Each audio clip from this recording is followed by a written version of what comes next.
Now we're getting into Dave season 3. Yeah, we'll play that up a little louder next time there. But Dave season 3 available to watch on FXX and Hulu. What's the synopsis, Nick?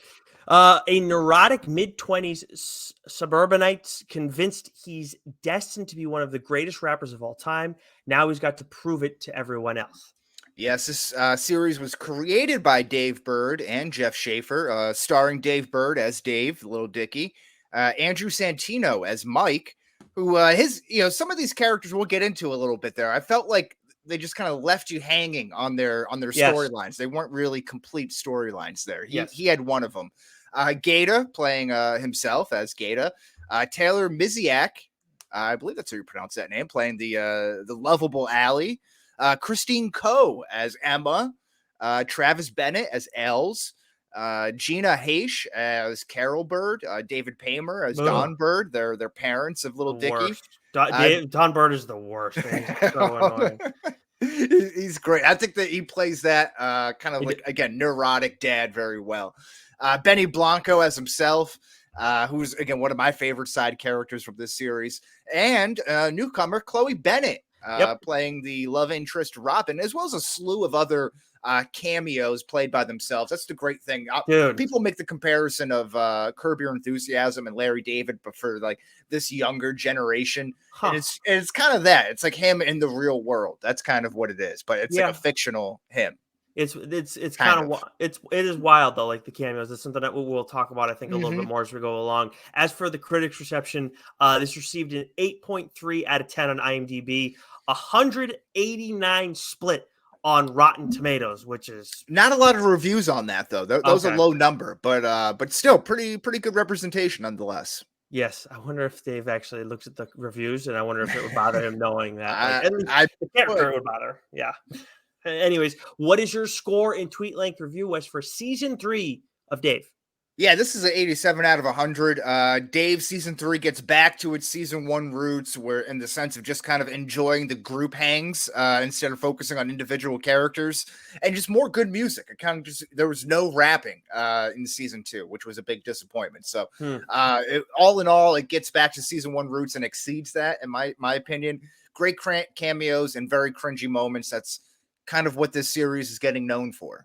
Yeah, we are either roommates or bunk beds even. Because we're talking again. I'm giving it an 87 out of 100. And I'll tell you what, I think I was a little higher on it before the last 2 episodes. Not that they weren't good. This is where, like, again, we're not really where I say Wes and I aren't. We're not critics, like we're just like anybody else, because those episodes were outstanding. But I was like losing my fucking mind with Dave after he went on like a 7-episode streak of like, this is great, I'm really enjoying this. This is awesome. But anyways, I mean that honestly, that's really my score and tweet length review. I think that's pretty much summed it all up. See, that's interesting. My big takeaway from this series after season 3 is that despite everything, Dave's the best quality of the show is its ability to close a season. I think their season finales are always very, very good. With last year with Gata at the VMAs, I forget what the first one was, but again, I remember feeling, was that him on, he was rapping on the Breakfast Club or one of like the New York City morning shows, right? And kind of finally making it there. And he freestyles and ditches the song. I think that's how it kind of goes. Yeah. But yeah, so again, ends on great high notes, and this one's no different. This show is like, okay. So for those who are new to the show, by the way, one other thing I want to know, I love the addition of Robin. She was great, and we'll talk about her plenty. But for those who are new to our show and maybe didn't hear us talk about Dave previously, like this is a very well done show. Objectively, there is no question about that. Even though, like, I know Wes, you didn't like the second season as much. I liked it a little bit more than the first season, but there's a lot of like cringy stuff in there that bugs me. And a lot of it is centered around the main character. And I still think he's well written and I think Dave, I don't know how much he's acting like himself, or maybe like an amplified version of himself, maybe is a better way to put it, but it absolutely kills me.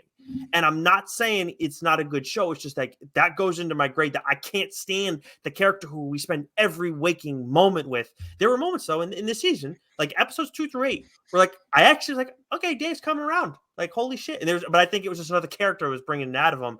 But we'll get into that more a little bit later.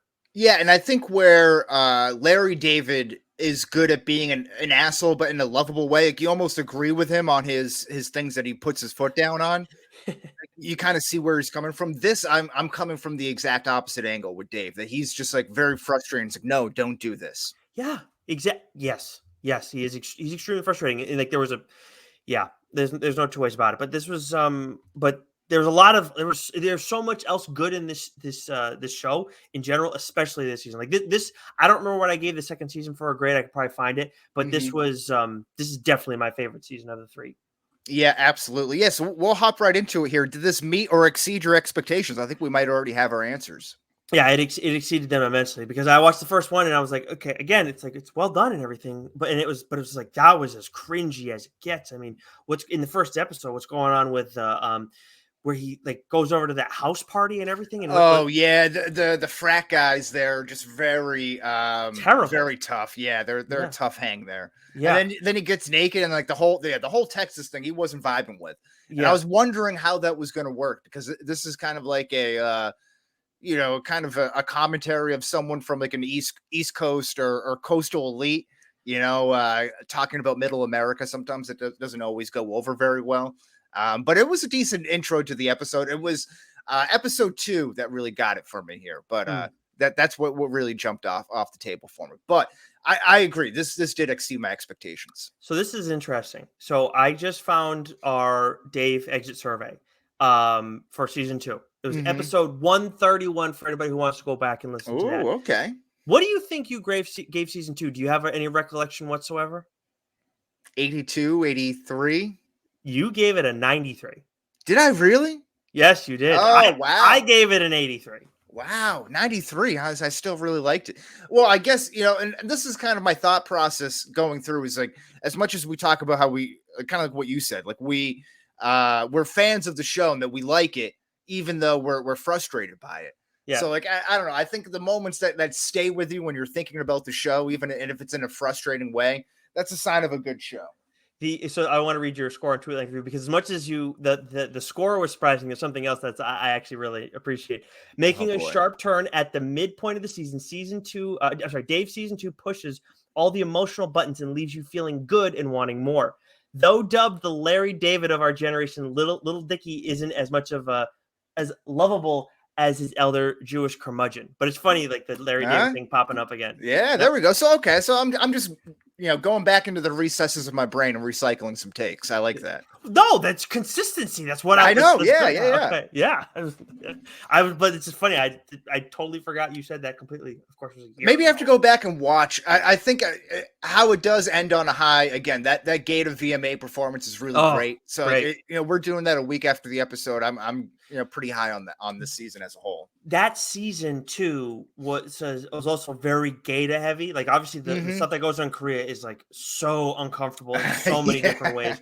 But the Gata stuff, he's my favorite character in the show until this season probably. But even then, he's still good. But he was like that was very big for him in his rise that season. Absolutely. But let's stay on Dave here for a minute. On a scale of 1 to 10, how much do you hate Dave the character? 8.7, I think, and it's very comfortable with that number. Yeah, this is a solid 7.5, 8 for me. As cringeworthy and as frustrating as he makes me with his decisions, particularly with like his inability to get over the little things and noticing the imperfections in other people, immediately calling it out and being unable to reconcile that when his whole career is based off of flaunting his flaws, and that gets pointed out in this season. It's just like he's a tough person to root for. He's on it. It's funny you bring up Larry David, and like other people have, I guess, too. But like, it's funny. He's reminds me of Seinfeld, like in the show. I mean, like or George even, where it's just like they got this one little thing wrong with them. Like I always think of Seinfeld and George and like the things that they had wrong with the women that they were dating. I always think of the peas. It was right. Like, yeah. I was just talking about that the other day. Yeah. Always the one that stands out the most, and it's like that's what Dave is 1,000%, but even like 10 times worse, if not more. Yeah, but I feel like even Jerry and George and Seinfeld and Larry and Curb, there was a little bit of self-awareness to that. Whereas I'm not sure if Dave is fully like, you know what? if he's like fully comfortable with it. I think he's aware of it. I think he just doesn't care because he thinks he deserves the best. Like they're self-aware of it and they have their doubts and maybe regrets, but like he is very much like I see what you're saying. Like but I think their self-awareness but to the point where it's like I don't give a fuck. Like I deserve the best. I should be shooting for like the ceiling, the stars with everything I do. I see what you're saying. Yep. So it's so fucking annoying. Yeah, no, he's a tough, but there is that redeeming charm, which I think was what Mike says when they're doing the documentary, which is what I love. I love the whole Emma's documentary, and then again getting back to that episode 2 Harrison Avenue video shoot. She really does a lot of good things there, and you kind of see her step out into the spotlight. But they capture that moment of being like, there's times where you just want to wrangle Dave, and then he'll come back and say something, and it just kind of like makes everything up for it.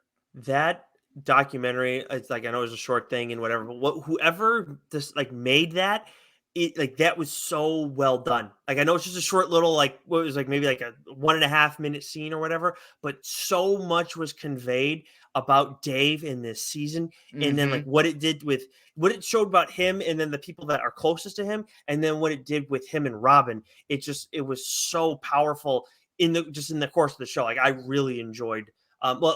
I will say I got pissed when I was watching it, but like looking at just from I don't know, it was well done. No, I agree. I thought they did everything about it, and then kind of flipping it around. So it's like she was recording his critiques the whole time, and then that ends up getting worked into, and that ends up being like really the main part of that whole editing session. It was a nice kind of flip on everything. Did you think when we saw the editing scenes, when we saw that was revealed, did you think she was going to show the part where he started complaining about why is everybody trying to push this relationship on me and everything like that? Did you think? Yeah, no, I thought it was going to go there too, because it kept cutting to Robin and her already kind of feeling like that was about her, a direct attack on her, saying that he needs the best and he's going to go out there and keep looking, even though it was the timing was kind of pulled out of context there. Yeah, but she's already feeling like shit. And then to have I'm thinking that's gonna be the hammer, the slam dunk home, and really just kind of screw everything up for them. And that's where another moment where Dave is so friggin' frustrating. It's like, dude, you can go and say oh, Emma cut it, I didn't have any say in it. You absolutely did, because Robin would have been all over that, or Robin would have at least been featured in it in some capacity. You're not telling her that. You're not owning your shit, and it's like, I don't want them to get back together. I felt so bad for Robin with the way it went down, because I did think they were a great fit. But at the same time, Dave's a dick and he cannot get over it. He can't seem to get past it. She got him as close as she could to him, not to him being the best version of himself. But man, it's just the second he's at the Met Gala, everything goes in the wrong direction. No, I agree with you. Yeah, she is too good for Dave, or he's not good enough for Robin. I don't know, however you want to put that. Yeah, we'll stay. I guess we'll stay with Dave here for the most part. What was the most cringe-worthy moment? I mean, the diaper stuff was brutal, man. But I'll tell you what, the scene you were bringing up before, where they attacked him, again, I'm not a fan of Dave, but obviously that what happened to him at that house was terrifying. It was awful. It wasn't even the scariest thing that happened in the entire season. But it was what the fuck, dude? What is wrong with people? So that was cringy. When they were attacking him. His handling of the bathroom selfie, that whole bit. Man, that was so bad. That was so tough. Talk about there's cringeworthy and then there's secondhand embarrassment. I think there's 2 levels for that's secondhand embarrassment, Michael Scott level. It's he could have handled that so much better, but this is where we see that's a moment where we see really insecure Dave. He just had no clue what he was doing. He's a fish out of water. But for me, the scene, so the entire family, Midwestern family episode, that was fucking nuts. It was so good, but it was nuts. But the dinner table, that scene was whoa. Oh my God. Stop. And then you have Gator bringing over these prostitutes, when there's no service going on, he's just still got chicks on the speed dial and everything. That's crazy. But yeah, that whole thing was very cringeworthy. But I did like how it again kind of flipped it around. That's where this show gets some credit. It's just when it's getting really bad and you think Dave is reading or is completely mishandling the situation, or he's misinterpreting everything. Then she's like, no, I really love my family. This is like where I'm going to stay. You know what I mean? And it's like, he's like the asshole. Like the same thing with like, again, going back to episode 2, the Harrison Ave video, where he has this whole perception of his childhood crush and how she wronged him. And like, that was like the start of Little Dicky, essentially. And then they had this big blowout fight, and she's like, I was cutting myself. Like, you know, like, I had all this like bad shit going on in my life. And like, you just were too caught up in your own shit to care or to realize. Yeah, that episode was so good. And then just to go back to the family though, where you brought all that up, like I'm watching it, I'm like, dude, you know, if you want to embolden her and keep pushing her, that's great. And obviously he did to an extent, because she started doing more, like getting back to doing the videos again. I saw at the end of the episode, but like at some point he was going way over the line, and it's just like, man, like you're trying to do good, but you're harming her. And honestly, in my mind, because I just have a full understanding of the situation, like you're being selfish, if more than anything. It's just so freaking bad. Oh God. No, I'm right there with you. Yeah. And just to stay with the Met Gala thing, Dave not pulling the stunt at the Met Gala and just going through, like, feeling his anxiety of like waiting to pull, you know, the lever and turn into, I forget what he used, to turn into like Missy Elliott in like the Rain video. But like he's just like one big like plastic baggie. Yep. But him not doing that, that's a very cringeworthy moment. But he didn't have all of them though, because there was of course Dave having a fucking the sex doll. That was really one of the cringeworthy moments. But Gaeta taking financial advantage of his mental health struggles, like whether that's himself or other people taking advantage of him, like that was very tough to see with him on the panel, and then like going on to whatever like reality dating show that he was going to be on, you know, just seeing him get used to be like the butt of the joke, like that was kind of tough to see. But well, I wonder if that was supposed to be like not an allegory, but maybe an allegory for like what his role in this show in some capacity. I wonder if that's what that was supposed to be. But I'll tell you, like obviously that's interesting. Well. I like that. I didn't think of that till right now as you were kind of breaking it down. Look at that, yeah. But the panel too, I will say, like he spun out of it well, like where he was like, you know, everybody's like mumbling, he's like, I'm not gonna let you all judge me. I got my own stuff going on, and he did a very good job with that. At the same time, I was like, dude, like this is, you know, he's just because we as viewers know he's trying to quote unquote win this thing. I'm like, dude, don't do that. Like, you know, like stop trying to win it. That's what bothered me. Like, you got to share what you got to share in that moment. But I was like, no, it's just be there to do a good job, like and help people or whatever. It's not about beating Demi Lovato.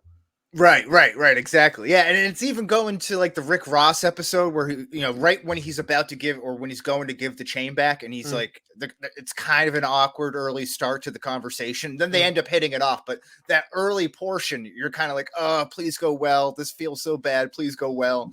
And then it ends up doing that, you know. But yeah, he had a couple cringeworthy moments, and the other one, who, you know, we don't really get a whole lot of her this season, but Allie, her one episode, I think it's 3 or 4, the Wisconsin episode, and she goes on a date with her college crush, and that whole interaction, like whether they're at the bowling alley, then they go back to the bedroom, and like she's like forcing everything, she's like having poor body image coming out of the breakup, and then like, you know, mentally she's not there, and then they have this like weird non-fight, like it's not a fight, but it kind of is. It's like very passive aggressive.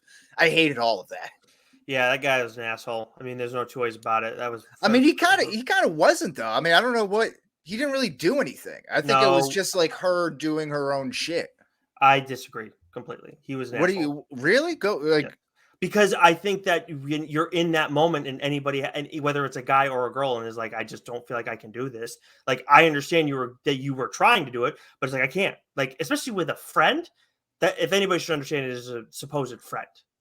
I guess so, but my impression was that there were like friends from college who didn't keep in touch all that much. Sure, but my point, but I'm saying especially a friend, even not a friend. It's like, well, if the person doesn't want to do it, is she using him?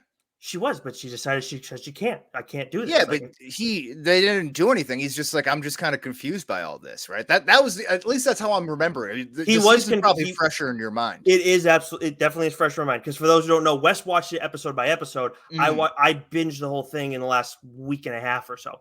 But yes, he was confused by it all. But you're right. He was passive aggressive about it. But he was like the passive aggressive is pretty like clear. Well, okay, maybe not always clear, but in that instance, it was very clear. He was not just confused; he was pissed. Because like, why are we doing this? Like, if you wanted to do this and now you're deciding you don't want to do it, what the fuck? It's like, well, that's not the right way to handle this situation.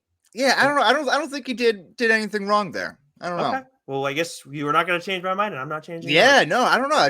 Again, maybe I'd have to go back and like rewatch it to kind of get the vibes. But my I don't know. My impression was that she was applying like a lot of her shit from her last relationship onto him. I'm trying to think. I feel like I don't know. They both had their own shit going on because he was divorced, right? Yes, he was divorced, but I don't think because I don't remember him talking specifics about it. I feel like he said some things like I don't really want to get into it, and she said some stuff, but then they were kind of talking about each other, like themselves, and like by the time they got back to the place, and then they went to the bedroom, and then that's when she was like, I can't do this. Like I'm not the type of like one night stand, essentially is what she said. I'm not a one night stand person. I just can't do it. So, and then that's when he like got up out of bed, didn't want to talk about it anymore, started brushing his teeth. He was basically like trying to get her out. So like, to me, again, not even just a friend, like just as a person, like, okay, if the person you were doing this with doesn't want to do it anymore, like be respectful, but as a supposed, former friend. Yeah, but he's like not doing anything. He's removing himself from the situation at that point. So that's kind of respectful, isn't it? I guess in that sense, it's good that he removed himself from it, but at the same time, he was not nice about it. There's like I know I remember that scene and like where you're like it's not gonna. I know it's you're under what didn't age well, but I was like, this guy's a fucking dick. Well, yeah, and that could probably just go for maybe I meant to put that in the cringeworthy moments, but either way, I think that's kind of interchangeable at this point. But yeah, again, it's like that whole scene was just very awkward for me overall. Oh yeah. But again, I didn't feel like there was anyone who was like in the wrong more than the other. Okay, we see. I just thought it was just like kind of just like a weird interaction. Yeah, I mean, she definitely had like a weird, like a realization, and it was like she cut the bowling date short. Aside from initiating the date, right? She flies out there to see him, and then it's like, let's go back to your place, and it's like, I don't know, it's just, and then so I think it's right for him to be confused. She was going like, for I don't know what's going on here. Yeah, I'm not saying the dude can't be confused. Like hey, like you thought this was going to happen, and then it's like you ask the questions: did I do something wrong? Like anybody does. Like, did I do something wrong? Was something I did? You know, you're going to feel bad because it happened. But then, like, see, that's the thing.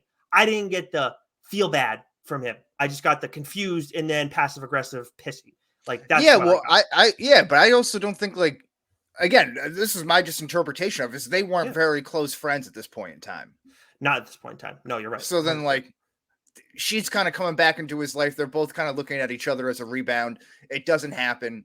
Okay, so what are we still doing here? Let's just go on with our lives then. We don't have to have to turn this into a therapy session. You know what I mean? Like, that's kind of my take on it. But different strokes for different folks. Yeah, I think it's what is it? I won't change my mind because I don't have to because I'm an American. I won't change my mind because I don't have to because I'm an American. Thank you. You had the loop on and you got it. Look at that. That did work, actually. Yeah, okay. Maybe I don't have to do it. Oh, you didn't have it on shit. Yeah, all right. Okay. What was the most rewatchable moment? I think, well, this is where I sometimes I feel bad because when you put the notes down first, it's like there are things where we're of like mind. Like what we're just talking about, that was a thing that definitely belonged in either not age well or cringe-worthy moments, but you wrote it down first. Another thing is Robin and Dave. Everything about them was awesome. Like it for me personally, where she like in the time that they were together, he was just like that was one of the few times like this is a real person. Like, and it's not in the celebrity sense. It's in the, like, where we talk about, like, George Costanza, where he's just absolutely ridiculous, or Larry David, because he's, like, the R-rated version of Costanza, and obviously the basis of Costanza. Like, they're just so ridiculous, and that you can't look at them as real people. with George, it's funny. Obviously he's toned down compared to the two, but with Dave, it's just like, oh my fucking, what is the matter with you? But Robin brought out the absolute best in him. She also understood him. I really felt where it's funny that like this. I felt this before the Stalker said it. She says, I'm you. I'm the female version of you, or however she put it. Robin, I got more like she's actually more like Dave, like the real version of Dave vibes. And if there was like a few specific moments that I felt that. The dancing, right? The like being comfortable dancing awkwardly, wanting to wear the latex STD protecting dick condom. She was like very into it right away. So I thought their whole interaction was very, very cute and endearing. Even the blonde Texas Southern girl that he meets in the first episode who ends up passing out. Their first interactions, in the parking lot on the truck there, like that's a very cute kind of endearing interaction, kind of flirty interaction there too. But you get all of that. She was an asshole though. Yeah. You get the start of it right there, but you get all of it with Robin, I think. Yes. And that's fine. So, when the whole thing is looking for love, and he ends up finding it with Robin there and screws it up along the way. But again, when he invites her over for 2 weeks and is like putting flower petals out everywhere and is like getting to be like very romantic and everything, like during his birthday week, and she has no idea to it, like talk about an inability to read the room or read the situation of like the gravity of what he's about to get her into. It's pretty funny. So I thought she was going to leave right after that. Yeah, and bring it up, but you brought up the couple moments where like Robin and Dave are similar for me with the birthday. Like how she's asked to lie, she did a terrible job with it, but she still kept trying to do it. And then when it got to the tipping point, I'm just like, fucking tell him, like, what are you doing? You're acting like Dave right now. And I was like, oh my god. Like she is like Dave. And then when Dave spills his guts about lying, about faking his own death, which is a whole other thing too. Like that's a whole nother level of cringe. But I do want to talk about that at some point. But she, like him telling her, and then she's like, oh, it's okay. I can kind of see like this, that, whatever. I'm like, that's also like Dave, because Dave with the right people and depending on the situation, like he always like, he generally hears what people have to say and then processes it. And if it doesn't impact him, he can be objective about it. So like and I know this impacted Robin, but I felt like a similarity for them in that moment too. No, absolutely. Absolutely. I like that's a good call on you. Wrap up rewatchable moments or anything with Brad Pitt. So essentially the final episode. What a great surprise. He's kind of like him and Matt Damon have kind of got this little reputation for coming up in like uncredited, like unannounced cameos and stuff. I think Deadpool 2 comes to mind there with the invisible superhero and Brad Pitt. You don't see him until he's electrocuted. And then you find out it's him like in the rolling credits. You just see him for like a split second. So like stuff like that. Like I think that's very funny. Again, it's almost endearing. Like Brad Pitt is such a mega superstar, but he comes across as so average Joe. They even mention it in the episode that he's just like this good old Missouri boy, and maybe that's something else that I'm watching. Maybe that's the Smartless pod show that I was watching there. But at any rate, Brad Pitt's like very like down to earth. That's kind of the perception that you get of him. Yes. And him making these cameos and these things that are way beneath him, it's just awesome. I really love that. I mean, Brad Pitt had to be okay. So like this is one that I didn't look at our notes until I got through the first 9 episodes, or only one left. Brad Pitt had not shown up, so that one got spoiled for me. That's my own fault. Sorry about that. Nope, that is my own fault. This is not a Star is Born kind of situation. Okay, good. That's good to know. I told you that I told you that I finally went and watched that movie. That was so fucking good. Yeah, but you probably forgot it until you remembered it right at that moment, and you're like, oh, fuck. I did when we first talked about it, and I was watching it. I was like, oh no, that's right, I remembered it. When I saw the dog, I was like, fuck, I remember.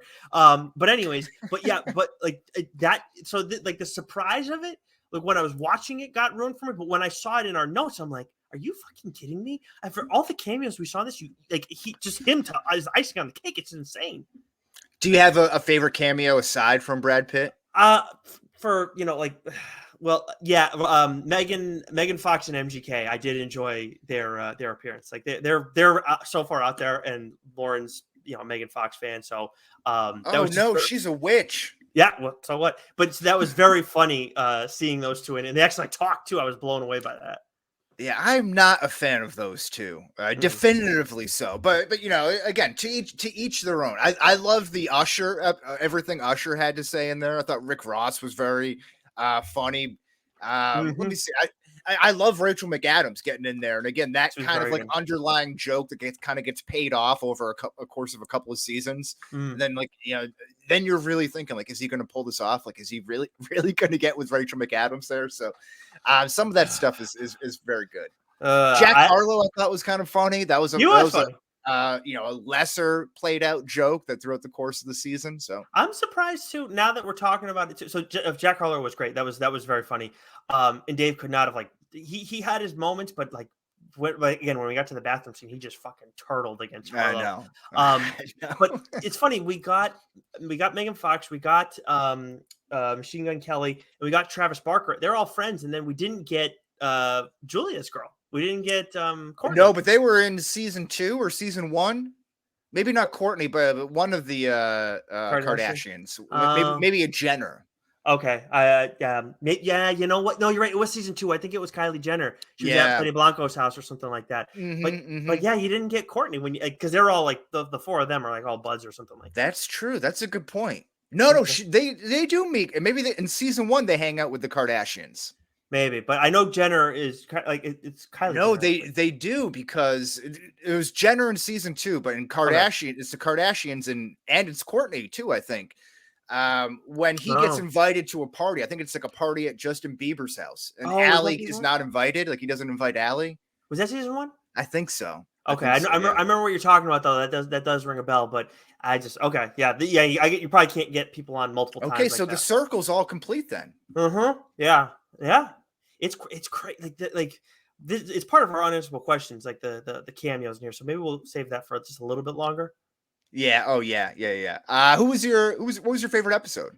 The Storm, which was the episode with the Midwest family, and then honestly, the last episode. Again, where I say that the last episode put the grade down in the show. It is not because the show did poorly in the last 2 episodes. They were very well done. I mean, I enjoyed them, but to the extent of how they were carried out. But Dave was so freaking unbearable, and this is a show all about him. He's so unbearable in the last 2 episodes because of his descent in his relationship with Robin, who's everything he could have wanted and more. It pissed me off so much. So that took it probably from an 89 to an 87 for me. That's all. It's not this crazy huge downgrade, but it brought it down a couple ticks. I'm just what the fuck, dude? Come on. Yeah, Looking for Love is great. Again, that just because of its out of left fieldness of having the stalker, and then you have suddenly a hostage situation. Brad Pitt's involved. It's again, all kind of crazy things kind of happening there. So I liked that, but from I don't know, maybe more of a technical standpoint, I love the Harrison Ave episode 2, where he's doing his high school crush music video shoot, and how chaotic it all is. It's almost makes you feel like it's a extended one long shot, even though it's not, but with everything kind of going on around you, kind of gives you that feeling. And then that whole play between him and his I don't know if you want to call her ex-girlfriend, but childhood crush. And then it gets flipped on his head, right? Yeah. Kind of thrown back into his face, and then he's able to salvage it overall. So I think that kind of encompasses everything that I like about the show, because you get good music. I love the music video is really cool. It's a creative take on it. Everyone's kind of in play. They're all kind of ragging on each other, which was something I didn't like about season 2. Everything was kind of segmented a little bit. So this is the group actually likes each other and hanging out. So you get that in there, and then again you get that little Dicky kind of getting it all thrown into his face and then correcting the situation again. Yeah, and I think you got these grades from IMDb, Wes, if I'm not mistaken, but Looking for Love was the highest rated episode, 9.5 out of 10, so no shock that we both had it in our small grouping. Harrison Ave, which you mentioned, was the 3rd highest rated episode, 8.8. Mine, The Storm, was 8.7, and then the one ahead of those two, besides Looking for Love, was episode 9, Dream Girl. So it was obviously, again, very well done. By the way, we talk about cringeworthy moments. We didn't mention the stalker and all that, but she was cringy, and then Dave ratted himself out to the stalker in front of my god, about the death stuff. It's There's not like, I know it's tough, a stressful moment, but come on, like there's a lot of other things you can fucking say in that moment. I know. I could not believe that. Could not believe that there. Just an all-time you idiot type of moment. Are there any unanswerable questions? Yes, there are some unanswerable questions. So for me, we were kind of just talking about how the hell does he get all these big time cameos? Again, he's got that lovable loser type of mentality where I think like some of these Hollywood elite types, especially if you're like from the Kardashian, Megan Good or Megan Fox type of molds, there is that they probably look at him as like a cute pet, like a furry dog. They're like, oh, he's fun to have around. He's playful, and then like, that's a demeaning way to look at it. No, but I think they put it that way with the Jenner stuff, if I'm not mistaken. Like he thought he had a chance with her, and they like made a joke, and they were like, you don't have a chance. With her. So I don't think they're far off. Yeah. But it's just, dude, I get that, but maybe he just parlays like one big cameo into another, because you look at the Met Gala and it's like, he doesn't just do a Met Gala thing. He has Don Cheadle, Megan Fox, Machine Gun Kelly, Jack Harlow, Rachel Don McAdam. Cheadle was another great I forgot that. Yeah. Yep. Rachel McAdam, Travis Barker, and then there was like a few other people that were there that I probably don't know.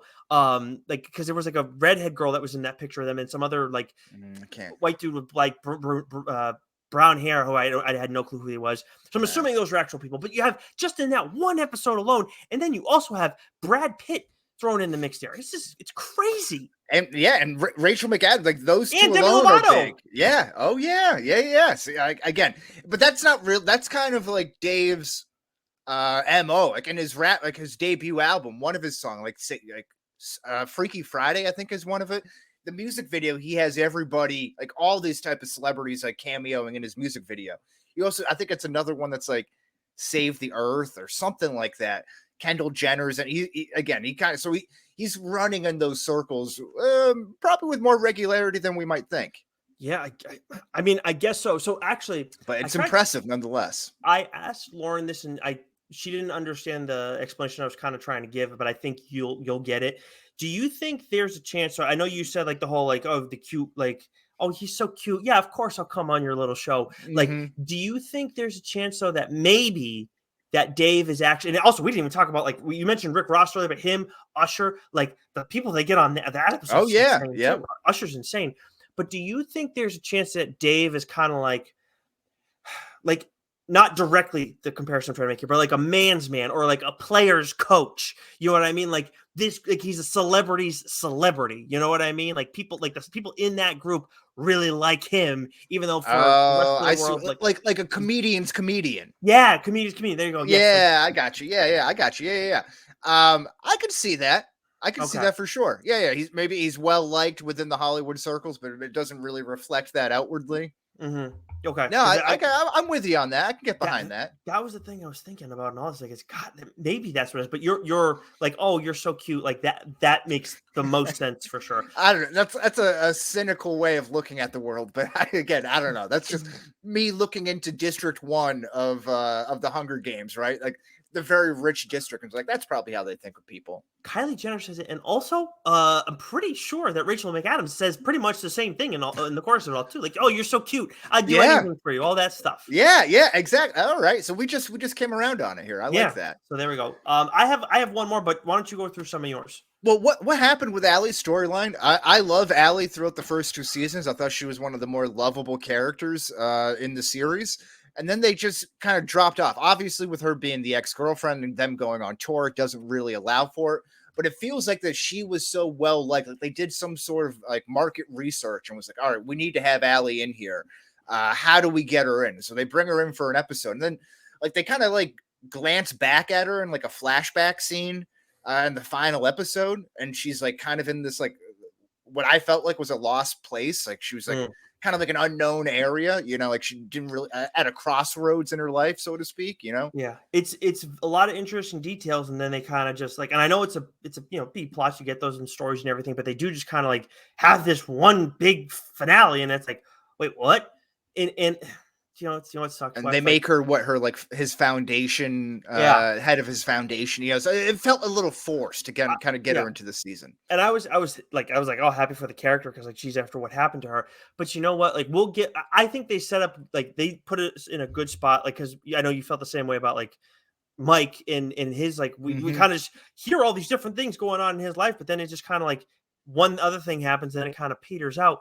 But I could see us hearing more about everybody else's shit next season because so many people have like Gata's got so much emotion. Yeah. And obviously Emma's like had the documentary and went really well. And then Els is trying to do more stuff. I could see next season, like where you say like everything was kind of fractured in season 2. I could see that kind of happening again. And we only get so much in the course of things because that's how Dave is. And we're focused on him. Yeah. And now that we're kind of talking through it here, like these feel like, again, like a lot of, not run on sentences, but sentences like just like that are ending in the middle before they end. They're just like they just don't. They're unfinished sentences. Like what you said about Mike's relationship with his father, you get little drips and drabs of it, but you don't really get the full picture or really understand why he can't talk to his father. Like why do they have that kind of like thorny relationship? Actually, you know what, too? Like, to your point, too, it's like that's a little different than Allie. Like, Allie, it's set up as a B plot to be hashed out more next season.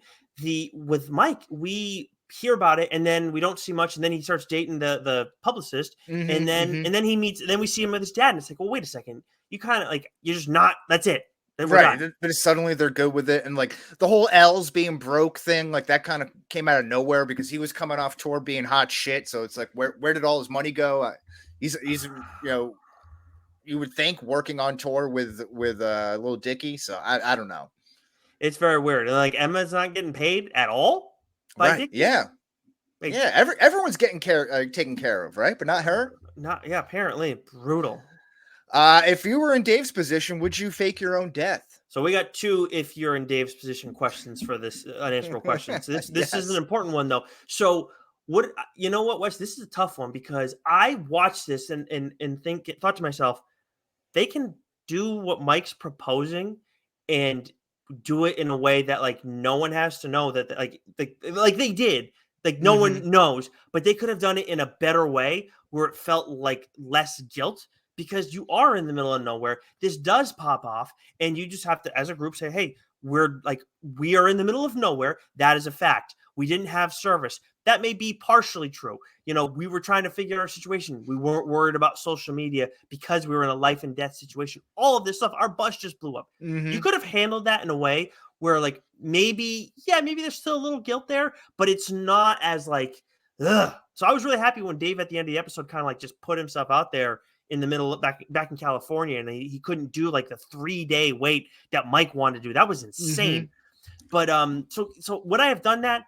I don't know. Probably not, but I looked at it. It's like, there's a logical way to do this, and it's not like too bad. Yeah, and it's great too, right? Because their backs are up against the wall. They have their record label kind of cutting ties off and everything financially. And like, it looks like it's not going to be an end of a good business relationship. And then this opportunity just falls in Mike's lap, and you see like the wheels turning as they're sitting outside, right? And it's like, oh man, are they going to really pull this off? So I was happy for him. I don't know. That's tough. It's maybe not so much of me keeping it in, but having like your inner circle not telling your parents, not telling your loved ones, your friends, or anything like that, and having them go through it. Like, just to the general world, the general fans, quote unquote, and the media, like I could care less. But the people that I would know, that would hurt me the most. And then like your desire to let them know, but also want to keep the game afloat. You know what I mean? That was how do I do that? The people close to you was actually really bad. Like you like telling Allie, telling his parents, like those are things that should have happened, and like just manage it. Like really, like but his parents are also tough. Like they're gonna blabber somehow, but they're tough. But the one that was like, oh, I don't know, was the Robin one, because clearly there was so much. Again, like regardless of what happened at the end of their relationship, there's so much chemistry there. It's like, oh, do you trust this person? And she leaves the voicemail, right? That after he finds out, or she finds out. It was so like, I was like, oh, I really wish he'd tell her. But you know what? In fairness, they didn't really know each other as much as they had the nice night and everything. Like you gotta like, again, you can use that lie, but I think he did. I think the way Dave handled it with Robin was actually the right way, given the plan that he carried out. Yeah, again, I'm surprised that she was cool with it. Just like, again, you're kind of basing your relationship like from the jump on a lie, on a pretty big lie, and a pretty big like an emotional drain. Yeah. Yeah. But again, like this is where like my thing is like where Dave feels guilty. It's like we didn't put it out there that we died. Like he did not do that. That was not on him. And yes, they found out not too long after the fact, but I don't know. It's just it's a little bit different. For like I know they milked it for a while, but it's a little bit different. Yeah, no, I get it. I can see all the rationalization. Again, it's just letting your family and your loved ones go on with it. And then like, you going for a little dopamine hit and then scrolling on Facebook or, searching your hashtag to get all the praise, all your flowers out there, right? Like you would feel pretty bad at that point. That was ridiculous. That was stupid. Yeah. So what do you got for me? So how would you handle the stalker situation if you were in Dave's position? So you're there with Brad Pitt, you have your stalker. Yeah, same house and everything. That's tough, right? So I'm assuming my house has cameras, some sort of CCTV situation there that I would be able to rely on, saying that this person abducted us at that point. But like, you just manhandle her before she gets the gun. That was my first thought, but then like she plays the victim, and then you got a whole different issue on your hand, right? Then you're leaving it up to the court of public opinion, which may not be good. I mean, maybe, but you know what, man? Where Dave was in the like, it was obviously like they did. I thought they did a great job with it. They made it so tough because obviously, like again, like oh, come on, Dave, do something.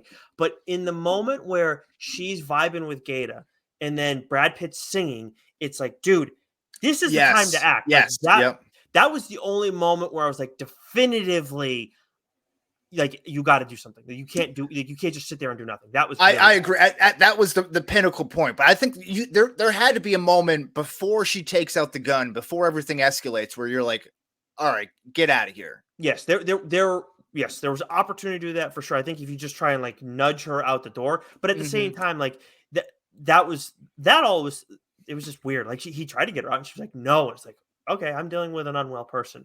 But yeah, he should have called for help. Like he was texting Allie, I think, like, you got to get that out sooner somehow. Like that was not okay. Like how he handled it. So that was bad. And then when he didn't attack her right away in that moment where he had a clear window, it was like, and then he goes and grabs the hard drive. It's like, come on, man. Yeah, I know. So selfish. Yeah, that's tough. So bad. I mean, this is where that's Dave, and those are the kind of things that like brought the score down for me. That and what happened with Robin. Yeah, I agree. I'm with you there. What do you think will age the best from this season? The way the writing team handled it, and I believe Dave is a part of that. Like they isolated stories on tour to start things off, and I think they kind of do some of this in the early seasons to some extent, maybe not the second season, but the first. You get these isolated stories that like kind of end up having to do with the plot, but they're not like they're their own story. Kind of bottle episode, yeah. Yes, like having that was great. Like and then it eases us into the larger story, and we're even more invested. And it gives us like some satisfaction. Like I think that was very, very well done. To me that like this just the season on the whole, but the way it was written is going to age very well. Yeah, I like the Jack Harlow, Rachel McAdams storylines getting paid off in the long run there. Yeah. I think that worked great. As well as the latex penis anti-STD shorts. I thought that was a nice gag. Better than the real doll gag. I'll say that. They did a better job. A little more tasteful, if that's possible. Yes, I agree. I think that is a good way to put it, actually. But I also love Dave and Gaeta becoming friends with the guy who robbed Rick Ross's chain, and they just end up recording the song for him. And like, they're like, "Yeah, man, this is all just like a facade. Like, we just do this because we're trying to make money, but we're like good people." I'm like, that's awesome. I love that. That was great. That was a really fun episode. I felt so bad for Gaeta when it was like your friend sold you out, dude. That was that was really, again, Gaeta's great, man. That was rough. But it's weird too. Like you see him, like you pull up into that neighborhood with that type of car that you're renting, and like that's like, you're flashing way too much there. You know what I mean? Like, you're flaunting everything to a neighborhood that seemingly has nothing. Probably not the best move, but you would again like think you can trust your friend. Like I understand, like But are you like you're even trying to show up your friend then in that sense too? You know what I mean? Like maybe you don't do that. I don't know. Maybe. Yeah. I mean, the friend probably must have taken it that way. I don't know. He like the friend seemed pretty like beside himself when Gato was like when Gato cut him off. Yeah, he seemed shocked by it all. Like, man, this is just what we do. And like, no, like that's not how friends work with one another. No, that was rough. That was when Gato said like, oh, these guys are friends with. Wait, and I forgot his friend's name, but they're friends with him on Instagram. It's like, God damn it. Yeah, you put it all together. Yeah, that's tough. What do you think is going to age the worst from this season? I mean, the whole thing about like Allie and her college crush, like, I mean, that was just a rough scene. And then Dave's perfectionist ways always resurfacing is so maddening. So maybe like Dave starting to act like a human, like showing his human side, like, I think that's what it is. Like that's going to make it more frustrating this next season if we just see more of like perfectionist Dave, because I cannot stand that guy. Yeah, absolutely. I'm right there with her. That's probably some of his worst character traits. We touched on this a little bit. The sex doll running storyline, just the way, like, I think it opened an episode. I think it was a cold open to an episode, and it's like getting all processed, and you're seeing it get put together, and the person who was like putting it all together, it's just very creepy and cold. I don't know how else to describe it. And then seeing him fuck it in like I don't know, an emotional kind of breakdown rage was like very tough to watch. Like, you know, those moments when you're like 12, 13, 14, 15 and you like a sex scene comes across when you're watching it with your parents, like in a movie, and you're like that kind of uncomfortable feeling. I'm watching it with the wife and that comes on and it's like that's like 10 times worse. Like that just feels so gross just to be sitting there with the mother of my child and just seeing a hairy, tall, skinny guy just fuck a flesh doll. I don't get how FX gets away with as much as it gets away with, like, because there's that, and then like watching Sons of Anarchy too, like that show got very violent towards the end. It's crazy. There's some real dolls in It's Always Sunny too. Some real dolls. Yeah. Okay. I think the one gets made of Dennis, a replica of him, and he's got a mouth wide open. He's just his mouth is agape. Well, my thing with bringing up the Sons of Anarchy was just like the violence, like different ends of the like craziness spectrum, like things I would expect to only see in movies or like on HBO, I guess. Well, it's premium TV on FXX, you know. I guess so. 1X away from X-rated. Oh my, that's a good point. I wonder if that can't be why. Maybe it depends on how many X's you have in your title. So then that tells you how much you can boost up the sexuality and the violence. Maybe that's what it is. Maybe. Okay. Maybe. Could be. Who had the best performance by a side character? It was Rachel McAdams. I mean, there's like I think her. I was so rattled though by like the dream lunch scene. Like, was that real or was it a dream? And because obviously everything kind of came to fruition at the end. So like, was it like not a dream at all? I don't know. I think they do have. I think that really happened. They must have. You're probably right. She did text him that she was like ready to, see him. But she was great either way. Like that, and that scene too, the lunch scene where you have the awkward pause at the beginning. I'm like, God, like Dave's working through a thing right now. And it's like it didn't bother me as much because I'm sure she's trying to think about a thing in that moment. But it's like, oh, she's listening to his fucking music. Okay, like it was. They're great. This is the one time where I kind of felt bad for Dave in the position is because here is his like Hollywood dream crush, Rachel McAdams. And then, but you have this like beautiful, great girl that's really, more of a real girl and Robin there. That's like, you already have a relationship with. Do you, if you, again, maybe this is an unanswerable question. What do you do in that position? You got your dream crush and you have your fiance. We won't use real people, but your girlfriend at the time. What do you do? You can use whatever example you want. I know how I handle it the same way either way. If you feel like you got a real thing with the person, then you go with the real thing and you be honest about everything. I'm not saying he couldn't have gotten lunch and done all the stuff that he did with her, but geez, man, like he couldn't have handled that worse.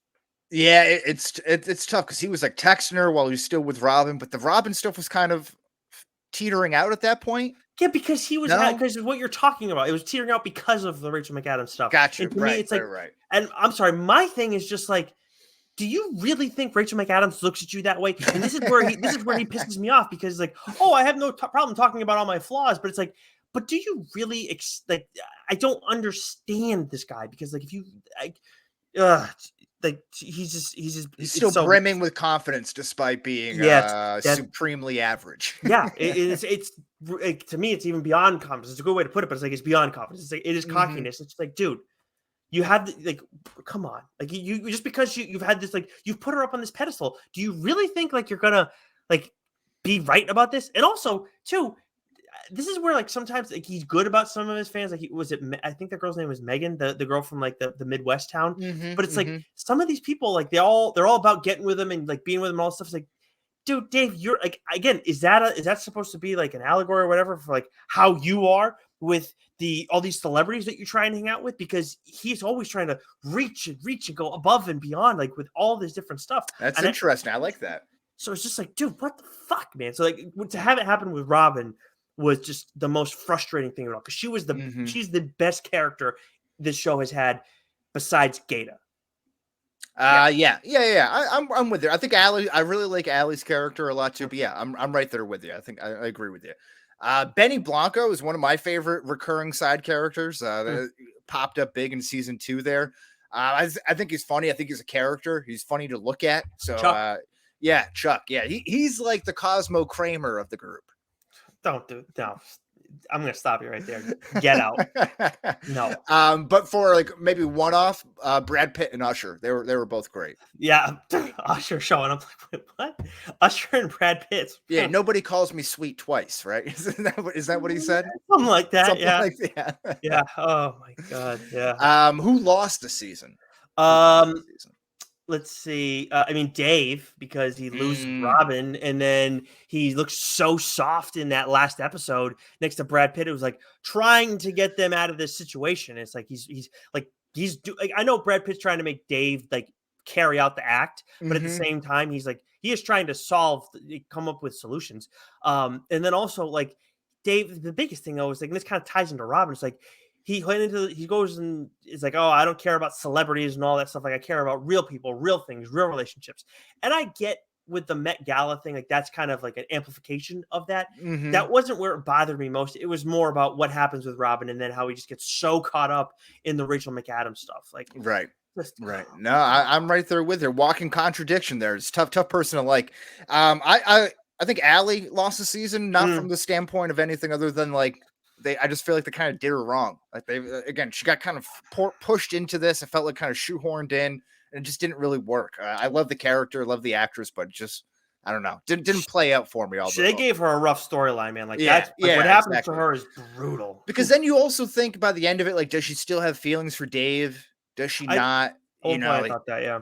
So I don't know, but the stalker didn't do too well, in the end of things. I mean, she did that. Actually, I don't know what that actress's name is, but she did. No, she did a great job. But I mean, like things didn't end too well for her. Els takes a big L here too because he's just broke. Yes, I agree with you. Like he's of everybody in this group, he kind of moved forward. It seemed like early on, like him and Dave were kind of forward. Everybody else has moved forward, and he's the only one that seems to have he kind of came back down to earth a little bit. Yeah. Who won the season? For me, it's Chloe Bennett, Robin. Like she's outstanding. Like every time, like she is just pure joy every single time. And she was a great match for Dave. If Dave could like actually, like she said, I think you really love me, and you just don't know how to come to grips with it or something. I'm paraphrasing, but whatever she said in that moment, it was like it's like, yes, you guys are perfect for each other, and he just doesn't know. He doesn't realize it. No, I'm right there with you. I thought she was great. I think she's the standout from the season here. Shout outs for Rachel McAdams and for Brad Pitt. The cameos maybe was a big winner here. Yeah, but I'm not going to fight you on Chloe Bennett there. I'm with you. The writers had a good season too. Another. Yeah, hey, they're still on strike. Let's give them some love. This is very true. Yes, they did an outstanding job. By far, my favorite season. So I'm curious. Like, do you like looking back on it now, realizing your grades? Do you stand by your 93 and your 87 or? So I think this is an interesting aggregate as we go through the evolution of the podcast here, is that maybe I'm becoming a slightly firmer, I'm tightening in on my grades. Oh, that's fair. I mean, it has been almost 100 episodes since we did that. Yeah, so I would hope so. How did it take so long for him to get out that next season? Oh, maybe it's I know. COVID. Yeah, I don't know. lazy writer. Actually, yeah, what are we talking about? This fucking Dave. Yeah, okay. Perfectionist. Got to have it all the Yeah. T's crossed and the I's dotted there. Mhm. But nevertheless, Dave season 3 on FXX and Hulu. Nick gave it an 87. I gave it an 87. That's an aggregate CMM score of Carry the 4, 87 there. So go watch it if you haven't already. That's Dave season 3.